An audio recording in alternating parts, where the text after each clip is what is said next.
L'Église Habas Shalom est heureuse de partager avec vous cet enseignement pour votre édification. Nous vous souhaitons une bonne écoute.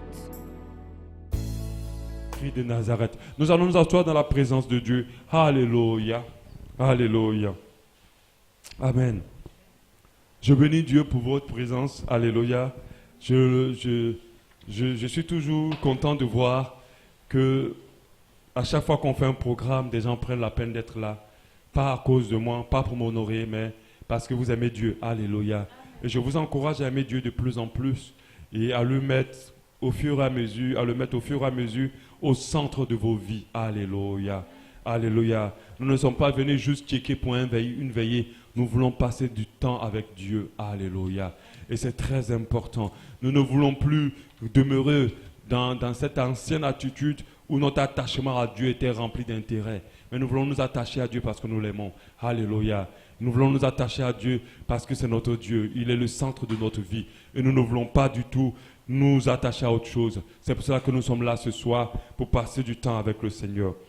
On va continuer avec notre thème de jeûne. Je n'ai pas donné l'enseignement pendant 18h à 19h30 parce qu'il y a plusieurs personnes qui ont prévu directement venir à la veille. Je me suis dit, bon, vaut mieux attendre pour ne pas qu'elles ratent l'enseignement qui est important. Donc je vais décliner un peu le programme de cette soirée. Il y aura enseignement maintenant. Après, on va passer un temps dans la louange et dans la prière. On va beaucoup prier, on va beaucoup louer. Ensuite, il y a des audios qu'on va entendre et qu'on va écouter en fonction de notre thème. Des audios que je vais commenter. Mais le but de tout cela, ce serait vraiment de nous rapprocher de Dieu, de comprendre, de réaliser, alléluia, de réaliser, d'avoir la révélation de ces temps-ci, alléluia. Quelqu'un pouvait dire que dans les périodes où nous sommes, nous avons besoin de beaucoup plus de discernement. Parce que le diable est tellement dans la subtilité qu'il y a beaucoup de confusion, alléluia. Et nous allons vraiment sortir de ce moment-là en ayant des cœurs repositionnés pour Dieu, des cœurs repositionnés pour ce qui est essentiel par rapport à la parole de Dieu et non pas attachés au monde et à ces choses. Notre thème de ces 3 jours de jeûne, c'est la fin des temps. Le temps de la fin plutôt. Le temps de la fin. Le temps de la fin. Et j'avais expliqué au début que le temps de la fin était une période qui annonçait le retour du Seigneur. C'est différent de la fin des temps. Le temps de la fin, c'est une période qui annonce la fin des temps, en fait.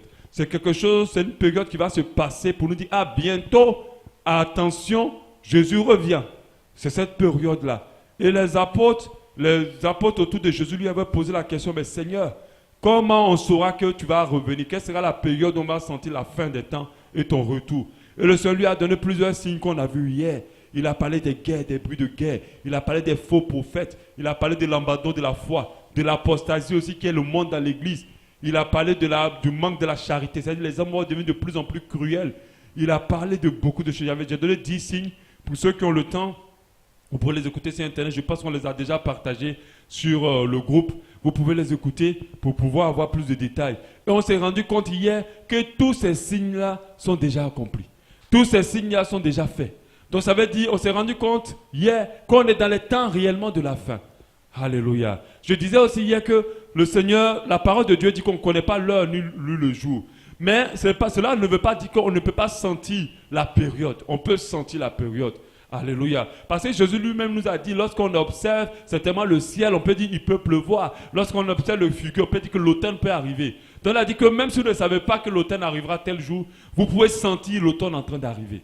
C'est pour ça que je disais que tous les enfants de Dieu qui sont connectés à Dieu sentent qu'actuellement là, ce sont des temps mauvais. Et la Bible dit que les temps sont mauvais. Alléluia. Nous savons que c'est un mauvais temps. Mauvais temps, ça veut dire que ce n'est plus le moment de s'amuser ou d'être dans la légèreté par rapport à nos marches chrétiennes. C'est plutôt le moment de redoubler de force et de s'attacher de plus en plus à Dieu. Parce que tous les signes que Jésus a donnés pour l'annonce de son retour se sont déjà accomplis. Alléluia. Donc il peut arriver d'un moment à un autre. Donc nous les enfants de Dieu, nous ne devons pas nous lasser comme au temps de Noé. Quand on leur a parlé du déluge, on leur a parlé, c'est pas que Noé ne les avait pas parlé, Noé leur a dit, venez, il y aura un déluge, le monde va être détruit. Ils se sont moqués de lui quand il construisait le bateau, ils se sont moqués de lui quand il a commencé à tomber des gouttes. Mais après, ils se sont rendus compte qu'il avait raison. Et la parole de Dieu dit, les temps de la fin seront pareils.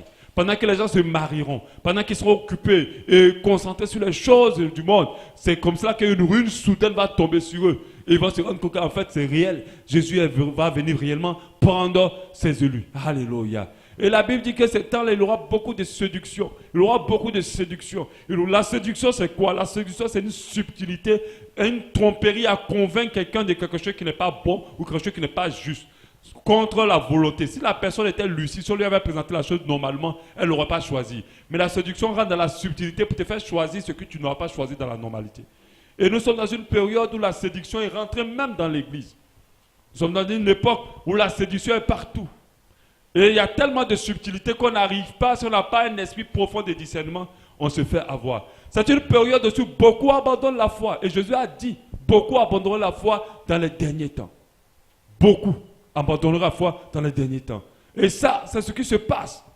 Des fervents chrétiens, des fervents pasteurs, des sincères hommes de Dieu, des sincères servants de Dieu, en train de se corrompre, se confondre. D'autres sont en train d'abandonner, d'autres retournent au monde, d'autres choisissent une autre vie, d'autres sont dans une double vie, ainsi de suite. Et toutes ces choses-là se passent actuellement dans le temps de la fin. Aujourd'hui, je dis qu'on doit voir quelles sont maintenant les recommandations à suivre selon la parole de Dieu pendant ce temps de la fin. Pour parler de comment nous devons nous comporter maintenant, pour ne pas être disqualifiés. Alléluia. Pour ne pas être disqualifiés, comment nous devons nous comporter actuellement. Pour ne pas rater le salut, pour ne pas rater l'avènement de Christ, comment nous devons nous comporter. Parce que la Bible nous a parlé des vieilles folles et des vieilles sages qui étaient des enfants de Dieu. Je vous dis, la parole de Dieu, en grande majorité, s'adresse aux enfants de Dieu. Elle n'est pas trop orientée vers les païens.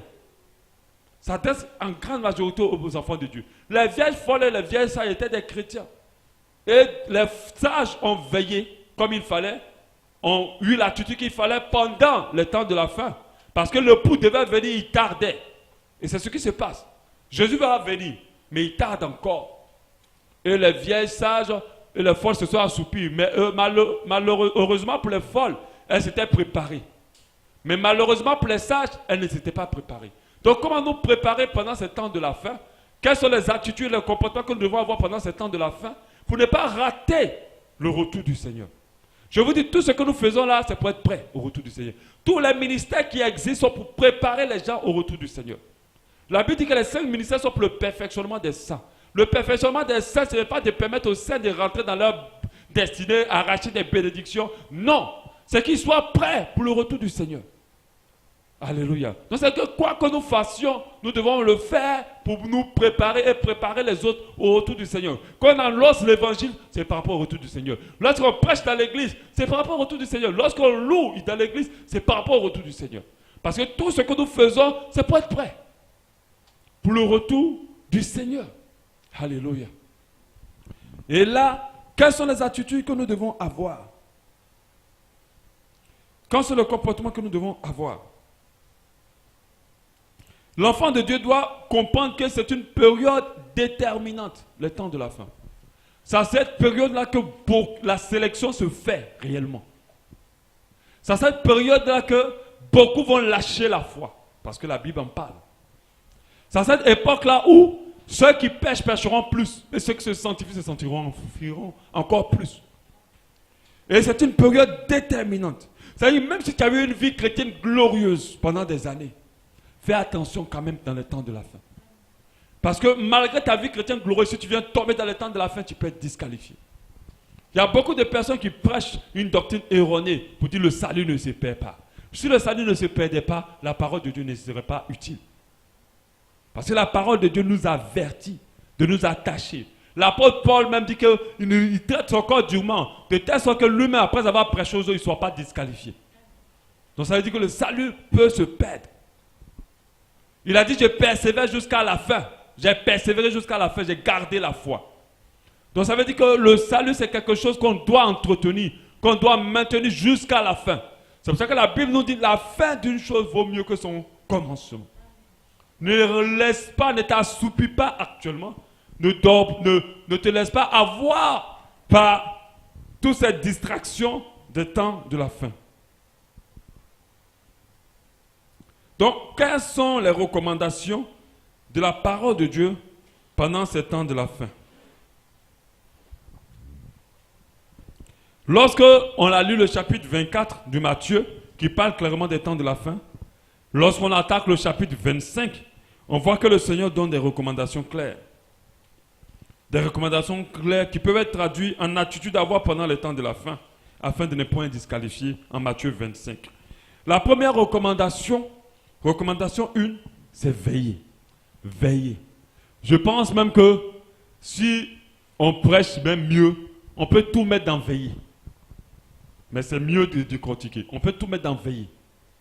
Parce que si tu sais que tu es dans une maison et que ton maître qui t'a confié des choses peut te surprendre d'un jour à l'autre, ce que tu dois faire, c'est de veiller. C'est de ne pas dormir.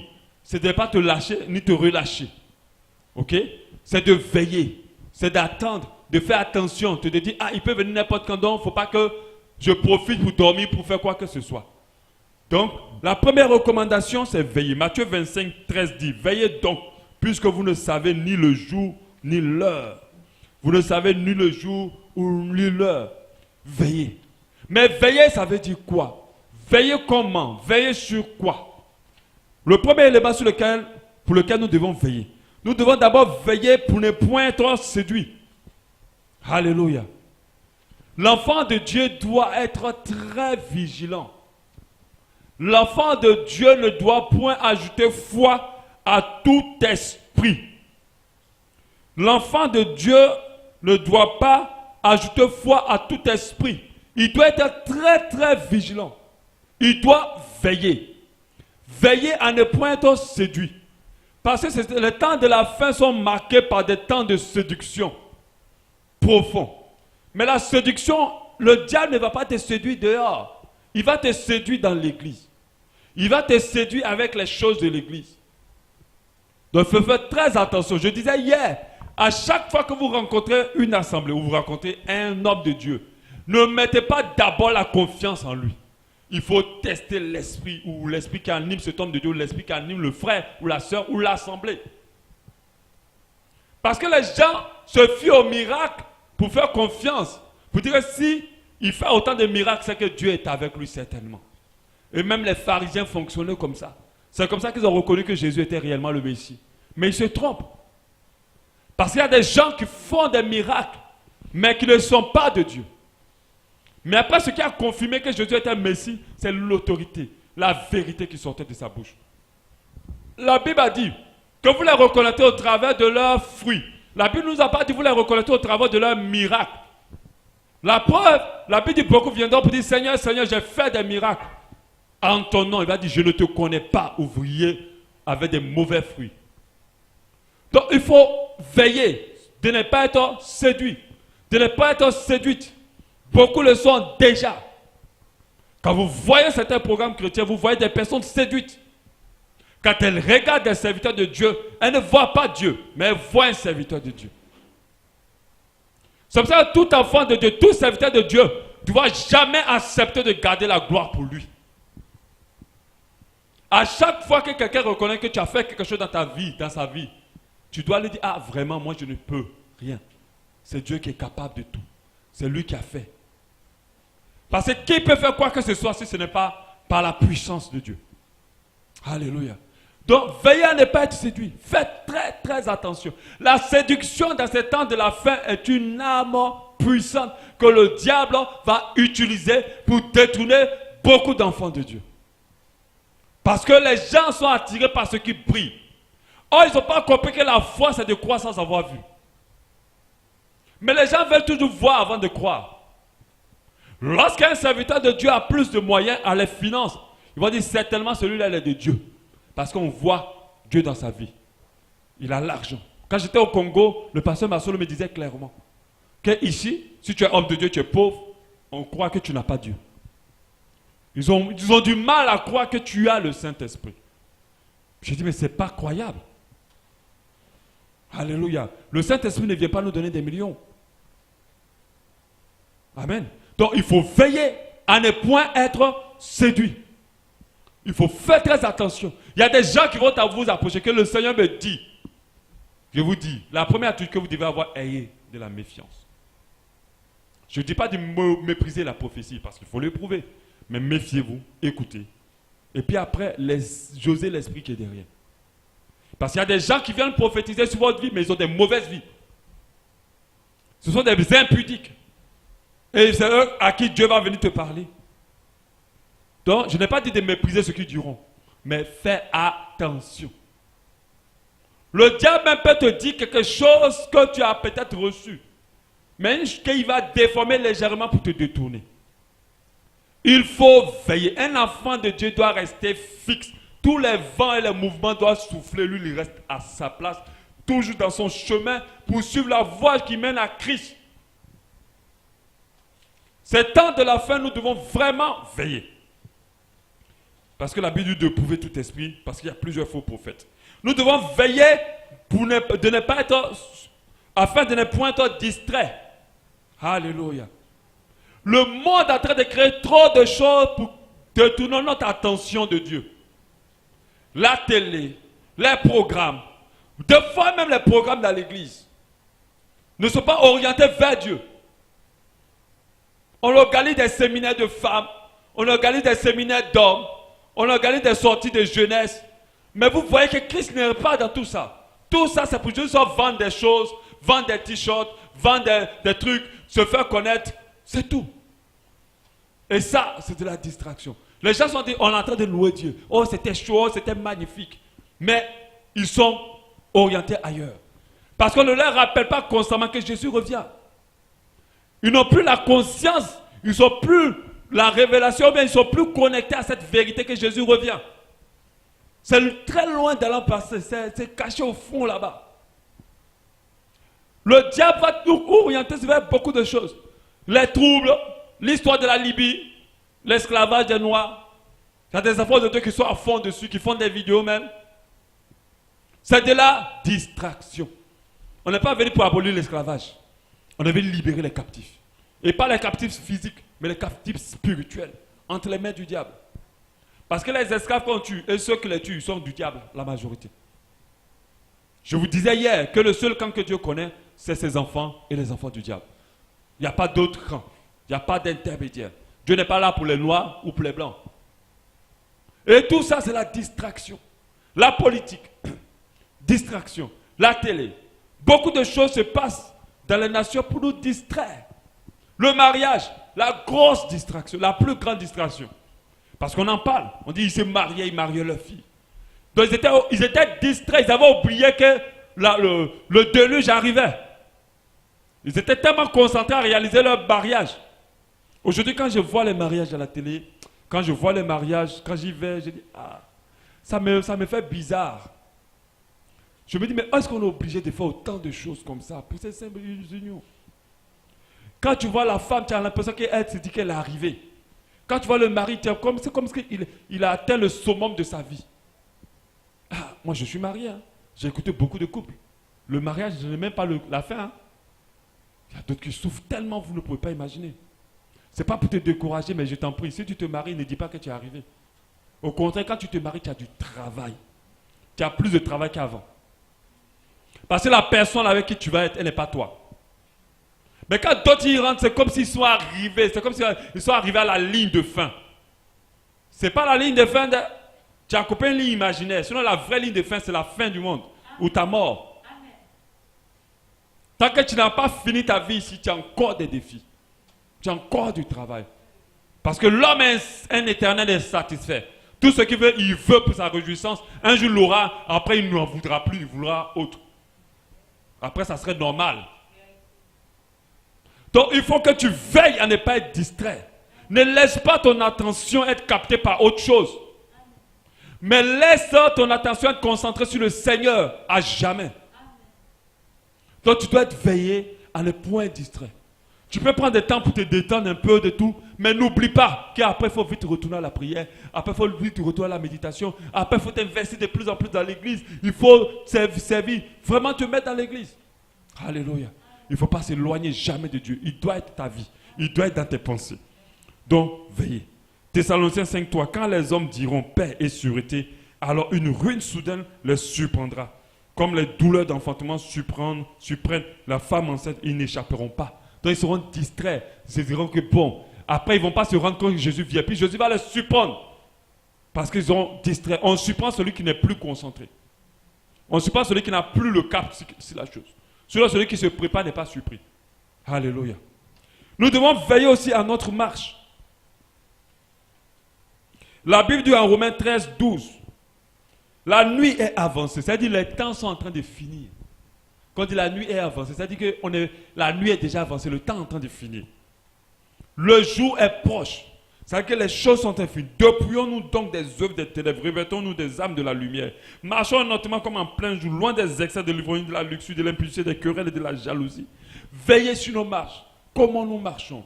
Marchons dans la sainteté, marchons dans la lumière, marchons dans la vérité. Marchons correctement. Mais ne demeurons pas dans ce qui ne glorifie pas, n'honore pas Dieu. Nous devons veiller sur notre marche. Nous devons nous rassurer que tout ce que nous faisons, tous les actes que nous faisons, honorent et glorifient Dieu. Alléluia. Nous devons veiller sur notre marche. Nous devons veiller sur notre relation avec Dieu. La Bible nous dit en Marc 13, 33, prenez garde, veillez et priez, car vous ne savez quand le temps viendra. Nous devons veiller sur notre marche, sur notre relation avec Dieu. Nous devons veiller à être beaucoup dans sa présence. Je nous disais récemment qu'on peut tout faire pour Dieu. On peut enseigner, on peut jouer, on peut écrire des enseignements, on peut évangéliser. Mais ça, ce n'est pas plus important que d'être dans la présence de Dieu. Ce n'est pas plus important de prier. Ce n'est pas plus important de passer du temps avec Dieu. D'autres se sont retrouvés à compenser ça. Ils pensent que le fait de venir à l'église, de prêcher, d'enseigner, de chanter, c'est suffisant. Non. Ce que Dieu veut le plus, ce n'est pas que tu fasses autant de choses pour lui, c'est que tu passes plus de temps avec lui. Et nous devons veiller nous rassurer qu'on passe plus de temps avec Dieu. Nous devons veiller nous rassurer qu'on passe du temps avec lui. Nous devons ressentir à chaque fois qu'on n'a pas prié pendant des jours, ou bien pendant des heures, ou bien pendant toute une journée pour se sentir bizarre, pour dire non, aujourd'hui je n'ai pas prié, il faut que j'aille prier. On doit veiller là-dessus. Parce que c'est dans la présence de Dieu qu'on reçoit tout. C'est dans la présence de Dieu qu'on reçoit les révélations. C'est dans la présence de Dieu qu'on reçoit les orientations. C'est dans la présence de Dieu qu'on reçoit la force. Si tu ne vas pas boire à la source, tout ce que tu vas faire un jour, tu ne vas plus le faire comme il faut et tu peux te détourner. Donc, nous devons veiller sur notre relation avec Dieu. Nous devons veiller aussi dans le sens littéral du terme.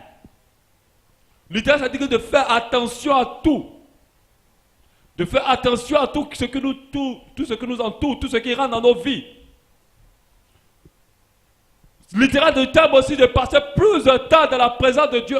De ne pas dormir toutes les nuits. De se lever des fois des nuits et de prier. Nous devons veiller. Parce que deux fois, je dirais généralement, on va écouter certains audios, vous allez voir, le diable travaille beaucoup la nuit. La journée, c'est des fois les conséquences de ce qu'il a fait la nuit. Les conséquences de ce qu'il a préparé la nuit. Donc si tu passes tout le temps en train de dormir, mais des fois tu peux rater quelque chose. On doit veiller, faire très attention à tout. On doit être méfiant à un grand niveau. Vous savez, l'esprit qu'on a reçu est un trésor immense. On ne peut pas laisser quoi que ce soit venir nous l'enlever ou le compromettre en nous. Donc il faut veiller dessus. C'est pour ça que quand tes amis vont te dire, allons-y juste, tu vas prendre le coca, viens juste seulement avec nous. Tu dis non, je ne peux pas. Moi je veille sur l'esprit. Le Saint-Esprit qui est en moi ne peut même pas. Même si je n'ai pas encore péché là, je préfère d'abord laisser ça. Mais quand quelqu'un dit que tu me plais, laisse-moi, même je te fais un bisou sur la joue. Tu dis non. Ça seulement, même bisou là. C'est vrai, on n'a pas encore péché ça, mais je ne veux pas. Tu dois veiller. Quand quelqu'un vient auprès de toi, puis il a fait quelque chose de bizarre déjà, il faut faire attention, méfie-toi. De quoi ça, bon, c'est rien de grave. Il y a d'autres, mais ils vont jusqu'à la porte du péché, ils ouvrent la porte et puis c'est là qu'ils se rendent compte qu'ils sont en train de pécher. Et des fois, c'est déjà trop tard. Il faut veiller. Il faut faire très attention. Moi, je suis très méfiant par rapport aux autres hommes de Dieu.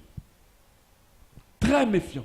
Quand tu viens, tu dis que tu es un homme de Dieu, je vais te parler avec toi vraiment avec des pincettes. D'abord, je vais d'abord écouter vraiment, puis sonder quel esprit t'anime. Parce que je suis conscient qu'il y a deux esprits au niveau des serviteurs de Dieu. Il y a ceux-là qui servent Dieu, puis il y a ceux-là qui se servent de Dieu. Et ceux qui se servent de Dieu sont plus nombreux. Donc je ne peux pas me laisser embrouiller par ceux qui se servent de Dieu. Ceux qui sont ambitieux pour eux. Ils construisent des églises pour eux. Ils font tout pour leur nom. Dès qu'ils vont faire quelque chose sur Internet, il faut que les photos soient là. Il faut que quand ils parlent, ils vont dire que quand j'ai prié pour la personne, Dieu s'est manifesté, tout ça. Et moi, je fais très attention à ces gens d'hommes de Dieu. Si le Seigneur ne m'a pas convaincu de l'esprit qui t'anime, on ne peut pas marcher ensemble. C'est pour ça que jusqu'à présent, à part le pasteur Luc et un ou deux pasteurs, je n'ai pas d'amis pasteurs. Je suis très, très, très, très méfiant. Parce que les mauvaises compagnies corrompent les bonnes mœurs. Donc vous devez veiller sur toutes les compagnies que vous avez. Il y a des chrétiens qui marchent encore avec des païens, qui ont même des païens comme des meilleurs amis. Tu ne veilles pas assez. Si ton meilleur ami est un païen, ton meilleur ami n'est pas converti, fais attention. Tu es en train de t'exposer dangereusement. Il y a des chrétiens dans le travail, ils sont très rapprochés des collègues qui ne sont pas chrétiens. Il faut veiller. Tu peux être les évangélisés, mais tu ne peux pas faire de l'amitié avec quelqu'un qui n'a pas le Seigneur. Alléluia. Parce que si tu te mets avec eux, c'est dangereux. Il y a d'autres, par exemple, j'ai envie de parler, qui font des tontines avec des païens. Veillez à ça. Sortez de là. Parce que pour s'assembler, il faut avoir un même esprit. Et si tu assembles avec les gens qui n'ont pas ton esprit, l'argent était un moyen de transfert dangereux. Si c'est l'argent qui te lie à des personnes qui n'ont pas le même esprit, fais attention. Tu vas hériter des choses sans t'en rendre compte. Tu penses que tu gagnes beaucoup d'argent à la fin de la tontine, mais tu ne sais pas ce que tu as hérité. Depuis, Dieu m'a donné la révélation qu'à chaque fois que quelqu'un prend une tontine, il prend les malédictions de tout le monde. À chaque fois que c'est à toi de prendre, tu prends les problèmes de tout le monde. Sortez de là. On ne peut pas s'assembler avec des gens qui n'ont pas l'esprit de Dieu, surtout autour de l'argent. Mais vous ne savez pas ça. Le mot tontine même est utilisé dans la sorcellerie. Tu donnes ton enfant aujourd'hui, demain je donne mon enfant. Faites très attention. Alléluia. Il faut veiller. Vous devez garder jalousement l'esprit qui est en vous. Parce que c'est cet esprit-là qui vous permettra d'être qualifié au retour du Seigneur. Si tu n'as plus l'esprit de Dieu en toi, tu n'es plus qualifié. Si tu l'as éteint comme la Bible dit, c'est fini, tu n'es plus de Dieu. Alléluia. Donc veillez. La deuxième recommandation, c'est prier. La Bible dit à 1 Thessaloniciens 5, 17, priez sans cesse. Priez sans cesse. La prière n'est jamais exagérée. Si tu veux prier jusqu'à prie. Tant que tu as envie de prier, prie. Priez sans cesse. On doit demeurer dans la prière constamment. On doit passer tous les jours en train de passer du temps dans la prière. On doit mettre la prière devant. Mais je vous dis, dans la période où nous sommes, il y a des enfants de Dieu qui ne prient pas. Je dis des fois, quand je suis ici, quand je dis à des gens de prier, je sais que cette personne n'est pas une personne de prière. Je le ressens à la manière dont on prie. Vous savez, comme je le disais tout le temps, ce n'est pas sur le ring qu'on connaît le vrai boxeur. Le vrai boxeur, c'est dans l'entraînement. Ce n'est pas sur le ring qu'il a des bons réflexes. C'est d'abord dans l'entraînement. Si tu n'es pas un prieur et tu ne pries pas assez, on le saura quand on va te demander de prier parmi nous. Tu vas te réciter des prières que tu entends. Tu vas être buté, tu vas répéter les mêmes mots. Tu seras mal à l'aise. Parce que tu ne pries pas toi-même, tu n'as pas de vie de prière. Mais si tu ne pries pas, comment tu peux tenir debout? Tu ne peux pas. Si tu ne pries pas, comment tu vas arriver à vaincre le programme de ténèbres contre ta vie? La Bible te dit de prier sans cesse. Tu dois pouvoir te lever, passer du temps dans la prière. Ce moment-là, nous ne devons pas dormir. En plus de veiller, nous devons prier. Vous allez voir dans plusieurs passages de la Bible, veiller et prier sont ensemble. Parce que tu ne peux pas seulement prier sans veiller. Si tu pries que tu ne veilles pas, tu vas tomber. Si tu pries que tu ne fais pas attention, tu vas tomber. Je connais des gens qui sont des très grands prieurs, mais qui ne veillent pas assez, qui sont tombés dans l'impudicité, qui ont chuté. Parce qu'ils n'ont pas étudié la sagesse. Ils disent, avec l'affaire là, je dois faire attention, ça va m'amener dans le péché. Ils sont dit, qui sont priés, ils vont être forts. Alléluia. Quand on a lu l'histoire de Joseph, Joseph fuyait la femme de Potiphar. Le jour où elle a voulu coucher avec lui, ce n'est pas le jour là qu'elle le cherchait depuis. Quand vous lisez la parole de Dieu, elle voulait depuis. Mais il la fuyait, il veillait. À ne pas être dans le même endroit qu'elle. Il veillait. Mais toi, tu pries, mais tu ne veilles pas. Ou bien tu veilles, mais tu ne pries pas. Si tu ne pries pas, tu ne peux pas avoir la force pour tenir. Il y a plein de choses que tu n'auras pas. Marc 13, 33 dit, prenez garde, veillez et priez, car vous ne savez quand ce temps viendra. Luc 21, 36, veillez donc et priez en tout temps, afin que vous ayez la force d'échapper à toutes ces choses qui arriveront et de paraître debout devant le Fils de l'homme. Donc il faut aussi prier, il faut passer du temps dans la prière, il faut avoir un programme de prière, il faut avoir une constance dans la prière. Je disais la dernière fois que c'est la prière persévérance du juste, la prière fervente du juste qui a une grande efficacité et non pas la prière du juste. Alléluia. Fervente, c'est dans la persévérance. Fervente, c'est dans l'assiduité. Fervente, c'est dans la profondeur de ta prière. Ce n'est pas les prières légères que tu vas mettre en l'air. Elle n'est pas fervente, elle n'aura pas d'efficacité. La prière fervente du juste, c'est cette prière qui est persévérante. C'est cette prière-là qui est insistante. C'est celle-là qui bouscule. Ce n'est pas cette prière-là que tu fais, Seigneur Jésus, prends le contrôle de ma journée, qui va faire quelque chose. Au contraire, tu t'exposes. J'ai hâte qu'on écoute les audios qu'on va écouter aujourd'hui. Pour que vous compreniez ce qui se passe dans ce monde-là. Parce que beaucoup d'enfants de Dieu sont en train de vivre sans comprendre que le monde spirituel, c'est une autre réalité. La recommandation 3. Prendre et garder de l'huile. Prendre et garder de l'huile. Prendre et garder de l'huile. Je dis Matthieu 25, c'est l'histoire des vierges folles. Prendre et garder de l'huile. On a vu que les sages avaient de l'huile avec elles. Elles avaient de l'huile dans leur lampe, mais elles avaient aussi de l'huile en réserve. Mais les folles avaient de l'huile dans leur lampe, mais elles n'avaient pas de l'huile dans leur réserve. Et ce qui est paradoxal, lorsqu'on leur demandait de l'huile aux sages, elles ont refusé. Ce qui montre que le salut est personnel. Ce qui montre que l'affaire de prendre l'huile là, tu ne peux pas prendre de l'huile pour quelqu'un d'autre. Tu prends de l'huile seulement que pour toi. Quand le Seigneur va arriver là, la Bible dit que 2 personnes seront couchées sur le même lit. Un va être pris, l'autre va rester.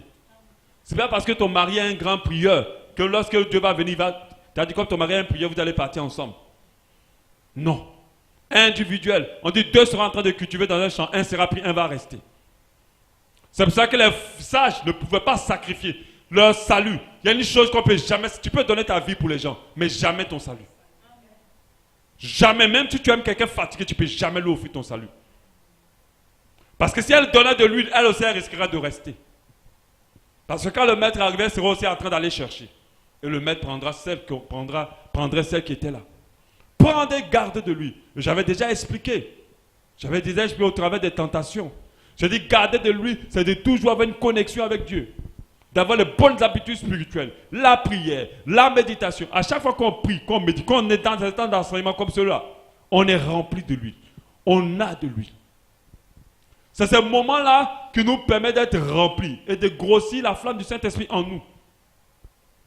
Mais si nous sommes dans autre chose, si nous ne le veillons pas, si nous passons peut-être du temps devant la télé, si nous passons du temps dans les programmes, si nous passons du temps à dormir, si les choses font seulement qu'on prie c'est dimanche, alors nous ne prenons pas, nous ne gagnons pas de l'huile. Le jour où la tentation va arriver, on va tomber. Le jour où le Seigneur va arriver, on n'aura plus assez d'huile. Alléluia. Donc il faut veiller à prendre et garder de l'huile, à prier ainsi, à passer du temps avec le Seigneur, à permettre à ce que notre huile soit constamment renouvelée. Je vous avais prévenu en disant que cette huile-là, on ne la conserve pas pour des jours. La Bible dit chaque jour suffit sa peine. Donc tous les jours, nous devons récupérer encore de l'huile. Tous les jours, nous devons nous remplir. Nous devons prier. Nous devons méditer. Nous devons être dans la présence de Dieu. Alléluia. Et à chaque fois qu'on fait ça, on prend et on garde de l'huile. Si le Seigneur va te trouver en train de prier, mon frère, ma soeur, tu restes. Plus que tu restes, tu pars plutôt. Donc il faut qu'on comprenne, on garde de lui. Qu'on ne soit pas comme les vierges folles qui se sont juste contentées des petites expériences qu'ils ont faites dans le passé, qui se contentent juste du culte, des moments de culte, mais qui ne font rien en dehors. Et beaucoup de chrétiens sont comme ça. Ils prient seulement à l'église. S'il n'y a rien à l'église, on n'a pas prié pendant 1 mois, ils n'ont pas prié aussi. Si on n'a pas ouvert la Bible, tous les passages qu'on lit, c'est les passages tous les passages qu'il entend, c'est les passages qu'on a prêchés. C'est les passages qu'on dit ouvrir la Bible à telle partie. C'est seulement les passages qu'il lit. Mais lui-même ou elle-même n'ouvre pas la parole de Dieu pour lire. Et quand c'est comme ça, tu ne gardes pas de l'huile. Tu es dans l'église, mais tu es une vierge folle. Et quand le Seigneur viendra, tu n'auras pas assez d'huile. Parce qu'au fur et à mesure qu'on avancera, les temps mauvais, ces temps-là vont renforcer la pression. Et ceux qui n'ont pas assez d'huile vont lâcher. Prendre et garder de l'huile. Recommandation 4. Servir Dieu de mieux en mieux. Ça, c'est la parabole des talents. Servir Dieu de mieux en mieux. Ça fait partie aussi des temps. La science dit un muscle qui ne travaille pas s'atrophie. Un enfant de Dieu qui n'est pas utile aux mains de Dieu n'a pas quelque chose de puissant pour se maintenir. À chaque fois que ceux qui sont dans le service du Seigneur ont quelque chose d'important. Ils ont quelque chose de plus. Ils ont un moyen de se maintenir. Parce que moi, pour prêcher, je dois méditer. Pour prêcher, je dois prier. Une chose que je me suis appliquée, j'ai dit, je ne monte pas, je l'ai entendu d'un serviteur de Dieu, sur la chaise sans avoir prié, sans avoir médité. Donc du coup, je suis obligé d'être connecté constamment à la parole de Dieu. Les gens qui viennent chanter à l'église, je ne sais pas si c'est le cas d'ici, sans prier. Viennent jouer sans prier. Viennent accueillir sans prier. Non, ce n'est pas possible. Servir Dieu de mieux en mieux. Comprends la parabole des talents. Il a confié 5, 2 et 1 à chaque personne. Et quand il est venu, il a dit, ben, toi, à qui je t'ai donné 5, qu'est-ce que tu as fait? Il dit, bon, Seigneur, j'ai gagné encore 5 autres. Donc il a travaillé. L'autre à qui j'ai donné 2, Seigneur, je t'ai apporté 2 autres. Il a travaillé. Il a mis en valeur les talents que Dieu lui a donnés. Mais celui-là qui en a donné 1, il n'a pas travaillé. Et ceux qui ont travaillé, Dieu leur a dit en Matthieu 25, 21, c'est bien, bon et fidèle serviteur. Tu as été fidèle en peu de choses, je te confierai beaucoup. Entre dans la joie de ton maître. Entre dans la joie de ton maître, ça dit, viens dans mon repos, viens dans mon royaume. Rentre, tu es sauvé. C'est pour ça que je dis que certains peuvent rater le salut parce qu'ils n'ont pas travaillé pour Dieu. Certains peuvent rater le salut parce qu'ils ne se sont pas mis à être utiles à Dieu. D'autres attendent seulement que l'église les active pour travailler. C'est faux. Ce n'est pas que dans l'église qu'on sert Dieu. Si tu veux servir Dieu, il va t'orienter. Il va te dire ce que tu dois faire et tu vas le faire. Les âmes ne sont pas qu'à l'église, ils sont dehors. Personne ne t'empêchera d'aller à l'hôpital prier pour les malades. Personne. Personne ne t'empêchera d'aller dans un quartier pauvre parler de Jésus. Personne ne t'empêchera d'aller dans un carrefour pour annoncer Jésus. Mais tout le monde attend que l'église d'abord les active avant de commencer à travailler. Mieux en mieux. Dieu t'a donné des talents. Les talents, ce n'est pas seulement chanter et prêcher. Parce que aujourd'hui, l'église a tendance à croire que si on t'a appelé, c'est peut-être pour chanter ou pour prêcher. C'est faux. Il y a plein de choses par lesquelles Dieu veut te passer au travers de toi pour toucher des vies. Si tu ne fructifies pas ce qu'il a mis en toi, il dit clairement à la fin, Matthieu 25, 30. Le serviteur inutile, jetez-le dans les ténèbres du dehors où il aura les pleurs et les grincements dedans. Le ténèbre du dehors, il aura les pleurs et les grincements dedans, c'est l'enfer. C'est la définition de l'enfer. Donc qu'est-ce que nous devons faire? Nous ne devons pas rester inactifs. Nous devons être actifs pour Dieu. Nous devons travailler pour lui. Selon qu'il nous a donné la capacité, selon qu'il nous a donné l'orientation. Alléluia. Nous devons nous lever pour dire qu'est-ce que je peux faire. Dans cette salle, il y a des gens qui doivent écrire des livres. Certainement. Dans cette salle, il y a des personnes qui ont des cœurs de charité. Qui doivent être l'amour de Dieu pour des personnes qui ne réalisent pas l'amour de Dieu.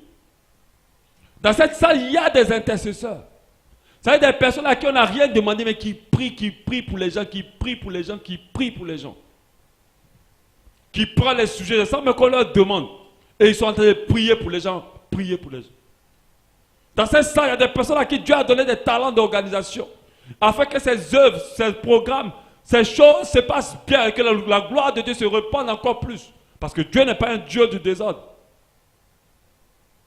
L'onction peut se manifester dans tout. Les gens pensent que l'onction se manifeste seulement que dans la prédication, c'est faux. Ou dans la louange, c'est faux. Tu peux seulement décorer une salle. Et puis l'onction va se déployer dans la salle. À cause de la décoration que tu as ajoutée. Tu peux seulement faire une réception de nourriture. Et puis l'onction peut se dégager. Les gens peuvent être délivrés en mangeant ta nourriture. Parce qu'avant, tu n'as pas préparé ta nourriture d'une manière charnelle. Tu l'as préparée avec l'Esprit de Dieu. Mais les gens ne comprennent pas. Dans ces temps-là, il faut servir Dieu de plus en plus, de mieux en mieux. Il faut aller plus loin pour lui. Il y a quelqu'un qui doit écrire un livre. Tu l'as commencé, mais tu n'as jamais continué. C'est un problème. Même si ton livre doit convertir une personne, il faut qu'elle convertisse cette personne. Parce qu'elle n'a pas converti cette personne, Dieu va te demander le sang de cette personne. D'autres pensent que servir Dieu, c'est simplement un truc pour te glorifier. Les gens ont tellement changé. Servir Dieu en se servir de Dieu. Vous pensez que moi, je suis là parce que j'ai tellement envie d'être pasteur? Ah mais non, hein? Ah mais non. J'ai tellement de boulot à faire que pasteur là, c'est... Je n'ai pas dit que c'est une chasse. C'est-à-dire que quand tu t'appelles à quelque chose, tu ne sens pas ça lourd. Mais vraiment, dans toutes mes folies, je n'ai jamais voulu être pasteur. Mais où je suis, Dieu m'a donné un talent. Il peut m'utiliser pour parler aux gens comme il l'attend.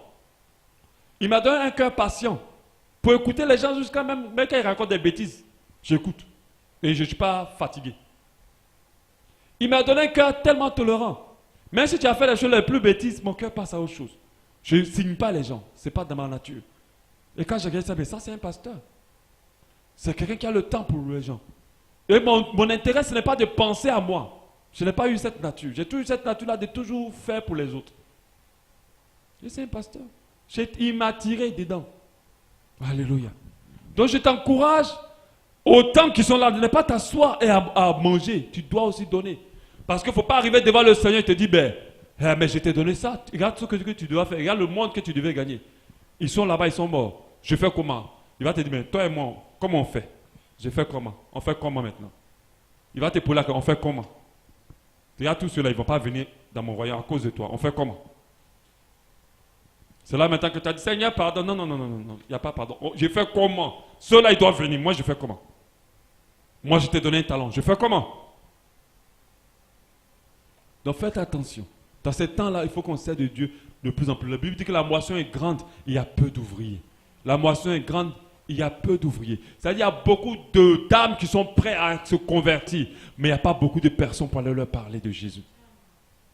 Il y a beaucoup d'âmes qui sont prêtes à être sauvées, qui sont ce qu'on appelle les frumus dans le jargon des chrétiens. C'est-à-dire, ils sont déjà disposés à Jésus. Il y a déjà le pétrole qui est versé sur. On a juste besoin de quelqu'un pour venir allumer l'allumette. Mais il n'y a personne pour aller allumer la gâchette. Il n'y a personne pour aller les cueillir pour le Seigneur. Amen. Travaillez de mieux en mieux. La Bible dit 1 Corinthiens 15, 58. Ainsi, mes frères bien-aimés, soyez fermes et inébranlables, travaillant de mieux en mieux à l'œuvre du Seigneur. 1 Corinthiens 15, 58. Sachant que votre travail ne sera pas vain dans le Seigneur. De mieux en mieux. Quand j'insiste sur le mieux en mieux, c'est un travail qu'on ne fait pas comme une routine. C'est un travail à chaque fois, on se dit, mais comment je peux encore faire mieux? Comment je peux faire encore mieux que ce que j'ai fait hier? Comment je peux m'investir pour atteindre un autre niveau? Qu'est-ce que je peux faire de plus? Mais les gens sont dans des routines. Les chantent dans leur routine. Les prédicateurs dans leur routine. Les pianistes dans leur routine. Les instrumentistes dans leur routine. Ceux qui accueillent dans leur routine. Elle ne prie même pas pour dire, mais quand, Seigneur, lorsque je serai devant les gens, permets à ce que je sois investi d'une onction. Lorsque je vais les recevoir, que ces personnes ressentent ta paix ou d'autres reçoivent la guérison. Non, ce n'est pas leur souci. C'est toujours, ils se lèvent le matin. Oh, je suis arrêté pour l'église. Et puis ils accueillent les gens comme ça, avec la chair. Mieux sans mieux. C'est-à-dire que tout ce que nous devons faire dans le Seigneur, nous devons le préparer réellement. Des chants qui vont venir, je n'ai pas dit cette église, je ne vais pas accuser quelqu'un. Venir seulement chanter si ils n'ont même pas préparé leur liste. Des personnes qui ne prennent même pas le temps de pouvoir travailler leur voix encore plus profondément, d'écouter, d'améliorer la qualité de leur son. Routine. Or, la Bible dit mieux en mieux. Si tu chantais comme ça touchait les gens. Il faudrait l'année prochaine, ta manière de chanter touche encore plus de personnes. Il faut qu'on sente qu'il y a une progression. Mais pas qu'il y a une routine. Tu vois les vieux chrétiens dans l'église qui accueillent tous de la même manière depuis 30 ans. Des chants qui chantent tous de la même manière depuis 30 ans. Ça n'a jamais changé. Des personnes qui n'ont jamais sorti un livre depuis 30 ans. Toujours église, maison, tous les programmes de l'église, mais il n'y a rien de nouveau. Ils sont dans la routine et dans la religion. Recommandation 5. Pratiquer la charité. Pratiquer la charité. Ça, c'est tout dans le Matthieu 25. Matthieu 25 nous dit, Jésus dit que j'avais faim, vous ne m'avez pas donné à manger. J'avais soif, vous ne m'avez pas donné à boire. J'étais étranger, vous ne m'avez pas accueilli. J'étais nu, vous ne m'avez pas donné de vêtements. J'étais malade et en prison, vous ne m'avez pas visité. Et les apôtres, les brebis et les boucs lui ont dit, mais à quel moment tu as vécu tout ça? Et on n'a pas fait. Il dit, à chaque fois que vous l'avez fait à quelqu'un, vous l'avez fait à moi. À chaque fois que vous l'avez fait à quelqu'un, vous l'avez fait à moi. À chaque fois que vous l'avez fait du bien à quelqu'un, c'est à moi que vous l'avez fait. Donc à chaque fois que tu aides quelqu'un, sache que tu aides Jésus. À chaque fois que tu appelles quelqu'un pour savoir comment il va, sache que c'est Jésus que tu as appelé. Parce qu'il a dit dans les derniers temps, la charité de plusieurs se refroidiront. Les gens seront individualistes. Les gens seront insensibles à leur prochain. Les gens seront cruels. Nous, les enfants de Dieu, au contraire, nous devons être sensibles aux gens. Nous devons nous occuper des gens. Aujourd'hui, j'ai reçu une fille en entretien, mais elle m'a émerveillé. Elle dit qu'elle se lève le matin, elle dit, Seigneur, conduis-moi vers quelqu'un qui a besoin d'aide. Je dis, ah, mais elle est convertie depuis 2 ans. Elle dit, mais nous qui sommes convertis depuis Kala, on ne prie jamais comme ça. Elle me dit, oui, à chaque fois quand je me lève, je dis au Seigneur, conduis-moi vers quelqu'un qui a besoin d'aide. Et à chaque fois, Dieu répond. Et Dieu lui l'envoie vers une personne qui a besoin d'aide. Et les personnes tombent comme ça à chaque fois. Dieu dit vraiment, c'est son fardeau. Je dis, ah, mais ça c'est une vraie prière. Quand toi, tu pries la prière, là, mais Dieu me est content. Mais quand c'est les prières de maintenant des gens, Seigneur, donne-moi le mari. Ça fait longtemps, Seigneur, ta parole dit. C'est les prières des gens. Seigneur, je suis ta fille, je suis ton fils. Pourquoi je souffre encore? Ouvre les portes. On a dit que tu as l'or et l'argent. C'est tout ce qui vous intéresse. Une prière comme ça de dire, Seigneur, montre-moi aujourd'hui quelqu'un qui a besoin d'aide. Waouh, ça c'est une prière vraiment d'amour. Quand j'ai écouté ça, j'ai dit, hey, 2 ans de conversion. C'est elle qui prie comme ça. J'ai été bon, ça m'a vraiment plu. J'ai dit, ah, ça va être mon sujet de prière. Moi, je copie tout ce qui est bon. Dès que c'est bon, moi, je vole sans demander. Alléluia.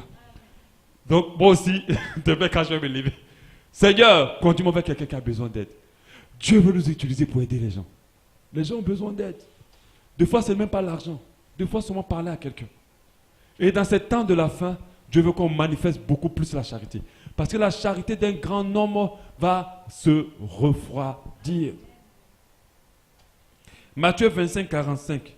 Il leur répondit, je vous dis, en vérité, toutes les fois que vous n'avez pas fait ces choses à l'un de ces plus petits, c'est à moi que vous ne les avez pas faites. Et ceux qui iront au châtiment éternel, mais les justes à la vie éternelle. Alléluia. La Bible dit en 1 Thessaloniciens 5, 13. Soyez en paix entre vous. Nous vous en prions aussi. Frères, avertissez ceux qui vivent dans le désordre. Consolez ceux qui sont abattus. Supportez les faibles. Usez de patience avec tous. Prenez garde que personne ne rende à autrui le mal par le mal. Mais poursuivez toujours le bien. Soit entre vous, soit envers tous. Alléluia. Donc dans ces temps de la fin, Dieu s'attend à ce que nous pratiquons la charité. Dieu s'attend à ce que nous soyons bons envers les autres. Dieu s'attend à ce que nous soyons des soutiens pour les autres. Alléluia. Et ça, c'est une recommandation importante. Parce que Dieu va arriver. Il va dire que tu ne m'as jamais évangélisé. Tu as dit, mais Jésus, c'est toi-même qui es Jésus. Comment je vais t'évangéliser? Il m'a dit, à chaque fois que tu n'as pas évangélisé, toutes les personnes que j'ai mis trop près de toi, tu ne m'as pas évangélisé. Et tu es là maintenant. Tu étais embêté. Tu ne m'as jamais appelé. Ah, mais Seigneur, comment je ne t'ai pas appelé? Mais toi-même, tu sais que quand tu étais là-bas, je t'ai dit d'appeler telle personne, tu ne les as jamais appelées. À chaque fois que tu n'as pas appelé ces personnes-là, tu ne m'as pas appelé. Pendant que j'avais besoin, j'étais triste, j'étais seul, mais tu ne m'as pas appelé. Alléluia. Et ça, il le dit à Matthieu 25. L'homme est tellement concentré sur sa petite personne qu'il n'a pas le temps des autres. Et c'est dommage. Ce que je suis en train de prêcher là, c'est ça qu'on dit la vraie parole de Dieu. C'est ce qu'on a dit la parole réelle de Dieu. Parce que cette parole-là se résume en 2 commandements. Aimer Dieu de tout ton cœur, de toute ton âme, de toute ta pensée, de tout ton être. Et aimer ton prochain comme toi-même. En 2 grands commandements. C'est ça qu'on dit la vraie parole de Dieu. Si on vous enseigne ça, alors on est en train de vous conduire vers Dieu. Mais pas tout le reste. Tout le reste peut être prêché, mais en option. Mais pas en essentiel. Alléluia. Recommandation 6. Combattre le bon combat. Combattre le bon combat. Combattre le bon combat. Vous savez, dans le monde dans lequel nous sommes, il y a tellement de combats. Il y a un combat pour se marier. Il y a un combat pour réussir. Il y a un combat pour défendre les esclaves, l'esclavage des négros. Il y a un combat pour tout. Mais nous, on doit combattre le bon combat. Et le bon combat, l'apôtre Paul en parle. 2 Timothée 4, 7. J'ai combattu le bon combat, j'ai achevé la course. Et voilà le bon combat. Il dit, j'ai gardé la foi. J'ai gardé la foi. Désormais, la couronne de justice m'est réservée. le Seigneur le juge me le donnera dans ce jour-là. Et non seulement à moi, mais encore à tous ceux qui auront aimé son avènement. Alléluia. Paul Luby, fais-moi sortir, Alain, s'il te plaît. Fais-le sortir. Combattre le bon. Fais-le sortir, qu'il vienne ici. Combat le bon combat. Combat le bon combat, c'est combat le combat qui nous permet de garder la foi jusqu'à la fin. La Bible dit que la foi d'un grand homme se refroidira. Jésus dit, quand je viendrai, est-ce que je trouverai la foi? Donc nous devons comprendre que le bon combat pour nous, ce n'est pas de faire tout ce qu'on est en train de faire là. Ce n'est pas d'avoir une grande église. Ce n'est pas d'avoir une percée en cette année 2018 ou 2000, je ne sais pas quoi. Ce n'est pas de nous marier, mais c'est de garder la foi jusqu'à la fin. C'est de pouvoir garder la foi jusqu'à la fin. C'est le bon combat. Ce n'est pas de nous battre comme les démons. Ce n'est pas le combat parce que je taille, je détruis, je brise. Ce n'est pas ça le bon combat. Les démons sont sous nos pieds. La Bible dit que je voulais donner le pouvoir de marcher sur les serpents, les scorpions. Rien ne pourra vous nuire. Ils sont sous nos pieds déjà, au nom de Jésus. Mais ce qui est notre plus gros défi, c'est de garder la foi. C'est de ne pas perdre la foi quelque part. Ce n'est pas abandonner la foi quelque part. Je vous disais la dernière fois que garder la foi, faites attention. On n'a pas la foi quand on vient à l'église. Celui qui garde la foi, lorsqu'il a encore la foi, on le verra dans son comportement, dans son attitude. Par rapport à la parole de Dieu. Parce que si tu crois encore à Dieu, tu feras ce qu'il dit. Si tu ne fais plus ce qu'il dit, alors tu n'as plus la foi. Par les gens utilisent que la foi pour obtenir, pour avoir. Oh, j'ai la foi que Dieu va faire. Oui, c'est vrai, c'est bien. Mais ce que Dieu veut, la foi que Dieu veut que tu aies, c'est la foi qui lui permet de croire en lui pendant que tu ne l'as jamais vu. De croire en sa parole et de pouvoir l'accomplir. Donc nous devons garder la foi jusqu'à la fin. Quand on perd la foi, notre comportement change. Nos priorités changent. Nos habitudes changent. Tout est orienté maintenant vers autre chose, mais pas vers Dieu. Et c'est ce qui détermine où est orientée notre foi. Donc nous devons combattre le combat de garder la foi jusqu'à la fin. Recommandation 7. Ne point être troublé. Recommandation 7. Ne point être troublé. Parce que la Bible dit que ces derniers temps, beaucoup de choses vont se passer. Beaucoup. Tremblement de terre, guerre, bruit de guerre, catastrophe naturelle, crime rituel, tout ce qu'on peut avoir. Crise économique. Aujourd'hui, il y a des enfants de Dieu qui sont troublés. Ils ont perdu leur emploi. Ils n'ont plus d'argent. Ils sont troublés. La Bible dit que toutes ces choses-là, ça va arriver. Mais pendant que nous sommes dans ce temps de la fin, nous devons rester dans cette assurance. Que Dieu prend soin de nous. Nous devons rester dans cette assurance que rien ne va nous atteindre. Même si ça nous atteint, la mort est un gain pour nous. La parole de Dieu nous dit, si tu meurs maintenant, c'est une victoire pour toi. Donc, on ne doit pas être troublé dans ces moments-là où toutes ces choses-là vont se passer. On doit au contraire être dans l'assurance que le Seigneur arrive bientôt et nous devons nous préparer. Ne soyez plus troublés. La Bible dit en Matthieu 24, 6, gardez-vous d'être troublés. Il faut que ces choses arrivent. Donc, à ces moments-là, il ne faut pas avoir peur, ni de ton avenir, ni de ta vie. N'aie pas peur comme les gens du monde. Ne te laisse pas avoir peur. La peur ne peut pas nous conduire dans la volonté de Dieu. N'aie pas peur de mourir, vieille femme. Aie plutôt l'espérance de te marier bientôt. Ce n'est pas pareil. N'aie pas peur d'être à la rue ou de ne pas pouvoir manger demain. Aie plutôt l'espérance que Dieu s'occupe de toi. La peur ne te conduira jamais dans de bonnes choses. N'aie pas peur d'être trompé. Aie l'espérance que Dieu te maintiendra ton mari ou ta femme fidèle. Mais si tu as peur d'être trompé, ce que tu crains, c'est ce qui t'arrivera. Lui dit la parole de Dieu. Dans la Bible, dit ne soyez point troublés.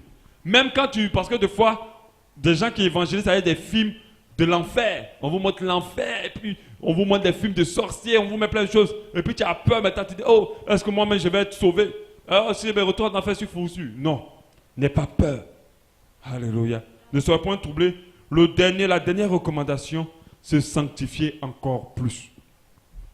Encore plus. Se sanctifier encore plus. Apocalypse 22, 10 nous dit. Ne scelle point les paroles de la prophétie de ce livre, car le temps est proche. Que celui qui est injuste soit encore plus injuste.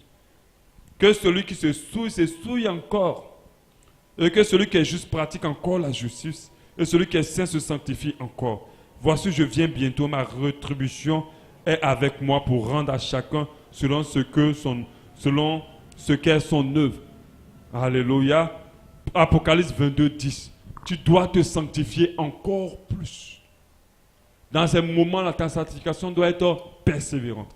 Parce que la parole de Dieu dit ce que Dieu veut, c'est votre sanctification. Tu dois te persévérer dans la sanctification. Tu dois persévérer dans la consécration. J'ai envie de dire ça plus tôt. Dans la consécration. Consécration, ça veut dire que te dédier exclusivement à Dieu. Te dédier totalement à Dieu. Consécration. Tu dois le faire encore plus dans ces périodes qui sont des temps mauvais. La Bible dit les temps sont mauvais. Veillez et priez. Tu dois te consacrer encore plus. Tu dois te sanctifier. Alléluia. Tu dois te sanctifier parce que quand le Seigneur arrivera, il va séparer les boucs des brebis. Et les boucs, c'est ceux-là qui pêchent. Il a dit péchez plus.